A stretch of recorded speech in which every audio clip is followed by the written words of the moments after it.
আল্লাহও চায় আপনি আপনারা ছোট করেন। আল্লাহর এটা দেখতে বড্ড ভালো লাগে যে আমার বান্দা ছোট হয়ে থাকতে চায়।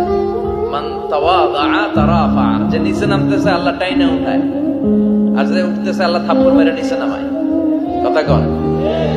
মুসা আলাইহিস সালাম, সহিহ বুখারীর বর্ণনা, বনি ইসরাইলের লোকদের মাঝে ওয়াজ করতেছিলেন, এরকম নসিহত করছিলেন। তো একজন দাঁড়িয়ে বলল, ইয়া নবী আল্লাহ মুসা, মান আ'লামুন নাস ফিল আরদ।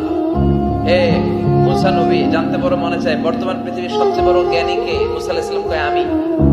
মুসা আলাইহিস সালাম কি বললেন? আনা। আসলে কথাটা ঠিক। আল্লাহ যখন যে নবীকে পৃথিবীতে পাঠায় তখন তাকে সবচেয়ে বেশি জ্ঞান দিয়ে পাঠায়, সেই হিসেবে ঠিকই উনি সবচেয়ে জ্ঞানী।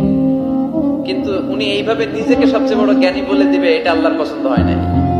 আল্লাহ চেয়েছিলেন মুসা আলাইহিস সালাম যেন বলে আল্লাহু আ'লাম, আল্লাহই জ্ঞানী। সুবহানাল্লাহ কইবেন না? কিন্তু তা না করে উনি কি করলেন? যখন বললো সবচেয়ে বড় জ্ঞানী কে, উনি হুট করে কি বলে ফেললেন? আনা, আমি। আল্লাহ এটা পছন্দ করেনি। আল্লাহ ডেকে বললেন, মুসা, ইউ আর অ্যাবসলিউটলি রং, তুমি ভুল করেছো। তুমি সবচেয়ে জ্ঞানী নও, তোমার চেয়ে বড় জ্ঞানী আছে।